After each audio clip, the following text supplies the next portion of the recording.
ಶ್ರೀ ಕ್ಷೇತ್ರ ಸುಬ್ರಹ್ಮಣ್ಯದ ಸಮಸ್ತ ಭಕ್ತಾಭಿಮಾನಿಗಳಿಗೆ ಕೆ ಸುಬ್ರಹ್ಮಣ್ಯ ದೇವಸ್ಥಾನದ ಆಡಳಿತ ಮಂಡಳಿಯ ಅಧ್ಯಕ್ಷರಾದ ನಾನು ಹರೀಶ್ ಮತ್ತು ಎಲ್ಲ ಸಮಿತಿ ಸದಸ್ಯರುಗಳ ನಮಸ್ಕಾರಗಳು.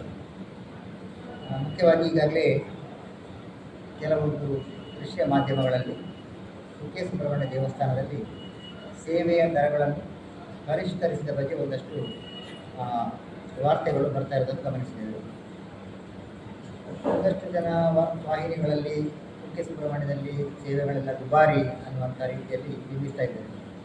ವಾಸ್ತವವಾಗಿ ವಿಚಾರ ಏನು ಅಂತ ಹೇಳಿದರೆ, ಕಳೆದ ಮಾರ್ಚ್ ತಿಂಗಳಲ್ಲಿ ಅಂದರೆ ಈ ವರ್ಷದ ಮಾರ್ಚ್ ತಿಂಗಳಲ್ಲಿ ನಮ್ಮ ಆಡಳಿತ ವ್ಯವಸ್ಥಾಪನಾ ಸಮಿತಿ ಅಸ್ತಿತ್ವಕ್ಕೆ ಬರಲಿಕ್ಕೆ ಮುಂಚಿತವಾಗಿ ಮಾನ್ಯ ಪುತ್ತೂರು ಉಪವಿಭಾಗದ ಸಹಾಯಕ ಆಯುಕ್ತರು ಆಡಳಿತಾಧಿಕಾರಿಯಾಗಿರುವಂಥ ಸಂದರ್ಭದಲ್ಲಿ ತೀರ್ಮಾನವನ್ನು ಕೈಗೊಂಡಿದ್ದೀವಿ. ಯಾಕೆಂತ ಹೇಳಿದರೆ, ಕಳೆದ 10 ವರ್ಷಗಳಿಂದ ಕ್ಷೇತ್ರದ ಈ ದೇವಸ್ಥಾನದಲ್ಲಿ ನಡೆಯುವಂತಹ ಸೇವೆಯ ದರಗಳು ಪರಿಷ್ಕರಣೆ ಆಗಿರಲಿಲ್ಲ. ಬಹುಶಃ ತಾವೆಲ್ಲ ಗಮನಿಸಿರ್ಬೋದು, ಕಳೆದ 10 ವರ್ಷಗಳಿಂದ ಕ್ಷೇತ್ರದಲ್ಲಿ ಏನೆಲ್ಲ ಅಭಿವೃದ್ಧಿಗಳೇ ಆಗಿದೆ. ಈ ಕ್ಷೇತ್ರದ ಆದಾಯದ ಹೆಚ್ಚಿನ ಹಣವನ್ನು ಅಭಿವೃದ್ಧಿಗೋಸ್ಕರ ಖರ್ಚು ಮಾಡಲಾಗಿದೆ. ಬೇರೆ ಬೇರೆ ಆಡಳಿತ ಸಮಿತಿಗಳು ಆಡಳಿತದ ಸಂದರ್ಭದಲ್ಲಿ ಕೋಟ್ಯಾಂತರ ರೂಪಾಯಿಗಳನ್ನು ಖರ್ಚು ಮಾಡಲಾಗಿದೆ. ಇದು ದೇವಸ್ಥಾನ ಎನ್ನುವುದರ ಜೊತೆಗೆ ಒಂದು ಸರ್ಕಾರಿ ಇಲಾಖೆಯ ಅಡಿಯಲ್ಲಿ ನಡೆಸಲ್ಪಡ್ತಿರುವಂಥ ಒಂದು ಸಂಸ್ಥೆ ಆಗಿರುವ ಕಾರಣ ಇಲ್ಲೂ ಕೂಡ ಒಂದಷ್ಟು ಆರ್ಥಿಕವಾಗಿ ಒಂದಷ್ಟು ಮುಂಗಡ ಪತ್ರ ಇರ್ಬೋದು, ಕ್ರಿಯಾ ಯೋಜನೆಗಳಿರ್ಬೋದು, ಅಥವಾ ಆಯಾ ವ್ಯಯಗಳಿರ್ಬೋದು, ಇದರ ಒಂದಷ್ಟು ನಿಯಮಗಳಿರ್ತದೆ. ಇದು ಕಳೆದ 10 ವರ್ಷಗಳಿಂದ ಯಾವುದೇ ಸೇವೆಯ ದರಗಳು ಪರಿಷ್ಕರಣೆ ಆಗಿರಲಿಲ್ಲ. ಉದಾಹರಣೆಗೆ ಮಹಾಭಿಷೇಕ ಅಂತ ಒಂದು ಸೇವೆ ಇದೆ. ಕಳೆದ 10-15 ವರ್ಷಗಳಿಂದ 6,000 ರೂಪಾಯಿ ಅದಕ್ಕೆ ರಶೀದಿಗೆ ಶುಲ್ಕ ಇರ್ತದೆ. ಬಹುಶಃ ಇವತ್ತಿನ ದಿನದ ಖರ್ಚನ್ನು, ಇವತ್ತು ಮಹಾಭಿಷೇಕ ಅಂತ ಹೇಳಿದರೆ ಅದು ಬಹಳಷ್ಟು ದೊಡ್ಡ ಸೇವೆ. ಅಲ್ಲಿ ಒಂದಷ್ಟು ಕಿಲೋಗಟ್ಟಲೆ ಜೇನುತುಪ್ಪ ಇರ್ಬೋದು, ತುಪ್ಪ ಇರ್ಬೋದು, ತೆಂಗಿನಕಾಯಿಗಳಿರ್ಬೋದು, 108 ತೆಂಗಿನಕಾಯಿ ಇರ್ಬೋದು, ವಿವಿಧ ಹಣ್ಣು ಹಂಪಲುಗಳಿರ್ಬೋದು, ಬಹಳಷ್ಟು ದುಬಾರಿ ವಸ್ತುಗಳನ್ನು ಉಪಯೋಗಿಸಿ ಮಾಡುವಂತಹ ಒಂದು ಮಹಾಭಿಷೇಕ ಸೇವೆ. ಅದಕ್ಕೆ ಕಳೆದ 10-15 ವರ್ಷಗಳಿಂದ ಕೇವಲ 6,000 ರೂಪಾಯಿ. ತೆಂಗಿನಕಾಯಿಗೆ 20 ರೂಪಾಯಿ ಕಿಲೋಗಿರುವ ಸಂದರ್ಭದಲ್ಲಿ ಇದ್ದಂಥ ರೇಟ್ ಇವತ್ತು 70 ರೂಪಾಯಿ ಕಿಲೋಗೆ ಹೆಚ್ಚು ಕಡಿಮೆ ಆಗಿದೆ ಮಾರುಕಟ್ಟೆಯಲ್ಲಿ. ಅದೇ ರೀತಿ ಅದಕ್ಕೆ ತಗುಲುವ ವೆಚ್ಚ ನಮ್ಮ ರಶೀದಿಯ ಶುಲ್ಕಕ್ಕಿಂತ ಜಾಸ್ತಿ ಆಗ್ತಾಯಿತ್ತು. ಖರ್ಚು ಹೆಚ್ಚಾಗ್ತಾಯಿತ್ತು, ನಮಗೆ ಆದಾಯ ಕಡಿಮೆ ಆಗ್ತಾಯಿತ್ತು. ಸೊ ನಾವು ದೈನಂದಿನ ಎಲ್ಲ ಖರ್ಚುಗಳು, ವಾರ್ಷಿಕ ಖರ್ಚುಗಳು ವರ್ಷದಿಂದ ವರ್ಷಕ್ಕೆ ಜಾಸ್ತಿ ಆಗ್ತಿರುವಂಥ ಸಂದರ್ಭಗಳಲ್ಲಿ ಕೆಲವೊಂದು ಸೇವೆಗಳಲ್ಲಿ ಏನು ದೇವಸ್ಥಾನದಕ್ಕೆ ನಷ್ಟ ಉಂಟಾಗ್ತಿತ್ತು ಅದನ್ನು ನಷ್ಟವನ್ನು ಸರಿದೂಗಿಸುವ ಸಲುವಾಗಿ ಯಾವುದೇ ಲಾಭ ಮಾಡುವಂಥ ಉದ್ದೇಶ ಅಲ್ಲ. ಇದು ದೇವಸ್ಥಾನಕ್ಕೆ ಬೇರೆ ಬೇರೆ ರೀತಿಯ ಆದಾಯಗಳು, ಭಕ್ತರ ಕಾಣಿಕೆ, ಹುಂಡಿಗಳು, ದೇವರುಗಳಿಂದ ಬರ್ತಾ ಇರ್ತದೆ. ಆದರೆ ಸೇವೆಯಲ್ಲಿ ಅದರ ನಿರ್ವಹಣಾ ಶುಲ್ಕ ಅಂತ ಒಂದು ಇರ್ತದೆ. ಅದಕ್ಕೆ ನಷ್ಟ ಬರದ ರೀತಿಯಲ್ಲಿ ಸೇವೆಯನ್ನು ಪರಿಷ್ಕರಣೆ ಮಾಡಲಿಕ್ಕೆ ಈ ಹಿಂದೆ ಆಡಳಿತಾಧಿಕಾರಿಯಾಗಿದ್ದಂಥವರು ನಿರ್ಣಯಗಳನ್ನು ಕೈಗೊಂಡು ಸರ್ಕಾರಕ್ಕೆ ಪ್ರಸ್ತಾವನೆ ಕಳಿಸಿದರು. ಆ ಪ್ರಸ್ತಾವನೆ ಸರ್ಕಾರ ನಮ್ಮ ಧಾರ್ಮಿಕ ದತ್ತಿ ಇಲಾಖೆಯ ಆಯುಕ್ತರ ಕಚೇರಿಯಲ್ಲಿ ಅದು ಅನುಮೋದನೆಗೊಂಡು ಇತ್ತೀಚೆಗೆ ಅದು ಆದೇಶ ಆಗಿ ಬಂದಿರ್ತದೆ. ಅದೇ ಪ್ರಕಾರ ನಾವು ಕೆಲವೊಂದು ಸೇವೆಗಳಿಗೆ ಈ ಹಿಂದೆ ಬಹಳಷ್ಟು ಹಿಂದೆ ಇದ್ದಂಥ ಶುಲ್ಕಗಳನ್ನು ಪರಿಷ್ಕರಿಸಿ ಆದೇಶ ಆಗಿದೆ, ಅದನ್ನು ಅನುಷ್ಠಾನಕ್ಕೆ ತಂದಿದ್ದೇವೆ. ಇದರಿಂದ ಬಹುಶಃ ಇವತ್ತಿನ ಖರ್ಚಿಗೆ ಹೋಲಿಕೆ ಮಾಡಿದರೆ ಬಹುಶಃ ಆಶ್ಲೇಷ ಬಲಿಯನ್ನು ನಮಗೆ 400 ರೂಪಾಯಿಗೆ ನಾವು ಇಲ್ಲಿ ಮಾಡಿಕೊಡ್ತಾ ಇದ್ದೇವೆ.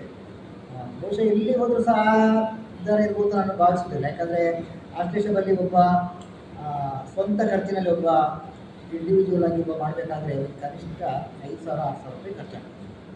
ಅಂಥದ್ರಲ್ಲಿ ನಾವು ಸಾಮೂಹಿಕವಾಗಿ ಕೇವಲ 400 ರೂಪಾಯಿಗೆ ಮಾಡಿಕೊಡ್ತಾ ಇದ್ದೀವಿ. ಆದರೆ ಅದಕ್ಕೆ ತಗುಲುವಂಥ ನಿರ್ವಹಣಾ ವೆಚ್ಚ, ಅರ್ಚಕರ ಸಂಬಳಗಳಿರ್ಬೋದು, ಬೇರೆ ಬೇರೆ ರೀತಿಯ ತೆಂಗಿನಕಾಯಿಯ ದರಗಳಿರ್ಬೋದು, ಇದನ್ನೆಲ್ಲ ಗಮನಿಸಿದಾಗ ಅದನ್ನು 100 ರೂಪಾಯಿ ಜಾಸ್ತಿ ಮಾಡಿ 500 ರೂಪಾಯಿ ಮಾಡಿದ್ದೇವೆ. ಬಹುಶಃ ಹೆಚ್ಚಿನ ಸಾರ್ವಜನಿಕರಿಂದ ಏನೂ ಆಕ್ಷೇಪಗಳು ಇದಕ್ಕೆ ಬಂದಿಲ್ಲ. ಭಕ್ತಾದಿಗಳು ಇದಕ್ಕೆ ಒಪ್ಪಿಗೆ ಸೂಚಿಸಿದ್ದಾರೆ. ಈ ದರಗಳನ್ನು ಪರಿಷ್ಕರಣೆ ಮಾಡಲಿಕ್ಕೆ ಮುಂದೆ ಒಂದಷ್ಟು ಈಗ ಸರ್ಕಾರದ ಬೇರೆ ಬೇರೆ ಇಲಾಖೆಗಳಿರ್ಬೋದು, ಈಗ ವಿದ್ಯುತ್ ಇಲಾಖೆ ಇರ್ಬೋದು, ಕಂದಾಯ ಇಲಾಖೆ ಇರ್ಬೋದು, ಮುದ್ರಾಂಕ ಇಲಾಖೆ ಇರ್ಬೋದು, ಇವೆಲ್ಲ ಪ್ರತಿ ವರ್ಷ ಕೂಡ ಅಲ್ಲಿ ವಿಧಿಸುವಂತಹ ಶುಲ್ಕಗಳನ್ನು ಪರಿಷ್ಕರಣೆ ಮಾಡ್ತಾರೆ. ವಿದ್ಯುತ್ ಶುಲ್ಕ ಬಹುಶಃ 10 ವರ್ಷದ ಹಿಂದೆ ಹೋಲಿಸಿದರೆ ಇವತ್ತು 4 ಪಟ್ಟು ಜಾಸ್ತಿ ಆಗಿದೆ ಅಂತ ನನಗೆ ಅನಿಸ್ತದೆ ವಿದ್ಯುತ್ ಇಲಾಖೆ.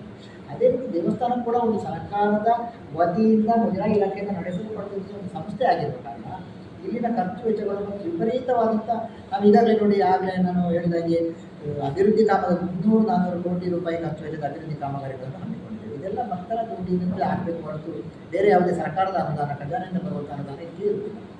ಆದ ಕಾರಣ ಭಕ್ತರಿಗೆ ಹೊರೆಯಾಗದ ರೀತಿಯಲ್ಲಿ ನಾವು ಸೇವಾ ಶುಲ್ಕವನ್ನು ಪರಿಷ್ಕರಿಸಿದ್ದೇವೆ.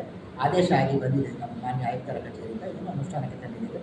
ಬಹುಶಃ ಯಾರಿಗೂ ಕೂಡ ಇದರಿಂದ ಸಮಸ್ಯೆ ಆಗಲಿಲ್ಲ ಅಂತೇಳಿ ನಾವು ಭಾವಿಸ್ತೇವೆ. ಭಕ್ತರು ಕೂಡ ಇದಕ್ಕೆ ಹೊಂದಿಕೊಂಡು ಹೋಗ್ತಾರೆ. ಕ್ಷೇತ್ರದ ಅಭಿವೃದ್ಧಿಯ ದೃಷ್ಟಿಯಿಂದ ದೇವರಿಗೆ ದೇವಸ್ಥಾನಕ್ಕೆ ಸಲ್ಲುವ ಹಣ ಬೇರೆ ಯಾವುದೇ ರೀತಿಯ ಇಲ್ಲೀಗ ಸರ್ಕಾರಕ್ಕಾಗಲಿ ಇಲ್ಲಿಂದ ಈಗ ಬೇರೆ ಬೇರೆ ರೀತಿಯ ಕೆಲವೊಂದು ಅಪಪ್ರಚಾರಗಳು ನಡೀತದೆ. ದೇವಸ್ಥಾನದ ಹಣ ಸಂಪೂರ್ಣವಾಗಿ ಸರ್ಕಾರಕ್ಕೆ ಹೋಗ್ತದೆ, ಸರ್ಕಾರದ ಬೊಕ್ಕಸಕ್ಕೆ ಹೋಗ್ತದೆ. ಖಂಡಿತ ತಪ್ಪು. ಯಾರು ಇದನ್ನು ಸೃಷ್ಟಿ ಮಾಡಿದರೂ ಗೊತ್ತಿಲ್ಲ. ಮಾಧ್ಯಮಗಳಲ್ಲಿರ್ಬೋದು, ಸೋಷಿಯಲ್ ಮೀಡಿಯಾಗಳಲ್ಲಿರ್ಬೋದು ಅನೇಕ ಅಪಪ್ರಚಾರಗಳು ನಡೀತದೆ.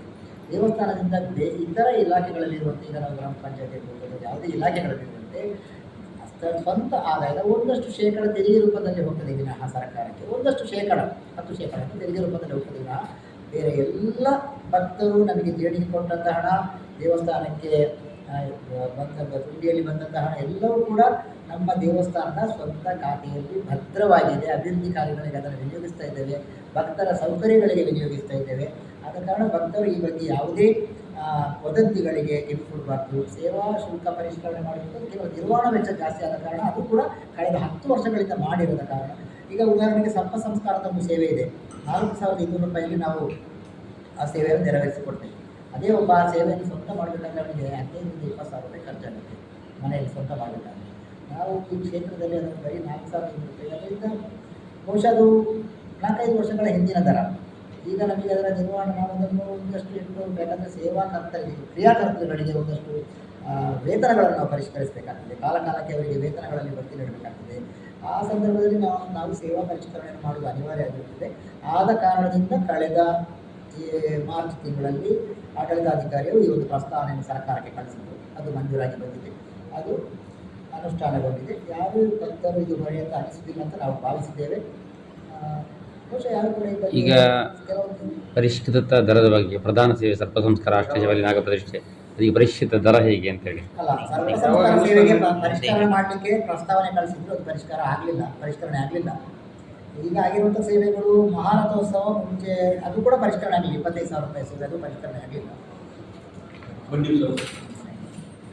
ಯಾವಾಗ ಅನುಷ್ಠಾನ ಪ್ರಮುಖ ಯಾವ ಸೇವೆಗಳು ಕಳೆದ ಮೊನ್ನೆ ಸೆಪ್ಟೆಂಬರ್ 1ನೇ ತಾರೀಕಿಂದ ಇದು ಅನುಷ್ಠಾನ ಆಯಿತು. ಇದು ಪ್ರಸ್ತಾವನೆ ಹೋಗಿರುವಂಥದ್ದು 2025 ಮಾರ್ಚ್ ತಿಂಗಳಲ್ಲಿ ಆಗ ಆಡಳಿತಾಧಿಕಾರಿಯವರು ಆಡಳಿತ ಮಾಡ್ತಾಯಿದ್ರು. ಪ್ರಸ್ತಾವನೆ ಆಗೋಗಿರೋದು ಅದು ಈಗ ಸರ್ಕಾರದಿಂದ ಆದೇಶ ಬಂದಿದೆ. ಯಾವ ಪ್ರಮುಖ ಸೇವೆಗಳಿಗೆ ಜಾಸ್ತಿ ಆಗಿದೆ ಸೇವೆಗಳನ್ನು ಮಾತ್ರ? ಒಂದು ಸೆಕೆಂಡ್ ಕಾಲ್ ಕಟ್. ಆ ಸೇವೆಗೆ ಹಾಲಿ ದರ 2,500 ರೂಪಾಯಿ ಇತ್ತು. ಕಳೆದ 1 ವರ್ಷದಿಂದ ಅದರ ಖರ್ಚು ನಮಗೆ 5,061 ರೂಪಾಯಿ ಖರ್ಚಾಗ್ತದೆ. ನಾವು ಲೆಕ್ಕಾಚಾರ ಹಾಕೋದು 2,500 ದರದ ಸೇವೆಗೆ 5,061 ರೂಪಾಯಿ ಖರ್ಚಾಗ್ತದೆ. ಅದನ್ನು 5,600 ರೂಪಾಯಿ ಮಾಡಿದ್ದೇವೆ. 5,061 ರೂಪಾಯಿ ಖರ್ಚಿದೆ, ಒಂದು 500 ರೂಪಾಯಿ ದೇವಸ್ಥಾನಕ್ಕೆ ಆದಾಯ. ಆ ಥರ ಮಾಡಿದ್ದೇವೆ. ಎಲ್ಲ ಸೇವೆಗಳನ್ನು ಸಹ ಆ ಲೆಕ್ಕಾಚಾರದಲ್ಲಿ ಮಾಡಿದ್ದೇವೆ. ನಾನು ಇದರ ಎಲ್ಲ ಪ್ರತಿಗಳನ್ನು ನಿಮಗೆ ಕೊಡ್ತೇನೆ, ನೀವು ಇದನ್ನು ಪರಿಶೀಲಿಸಿ.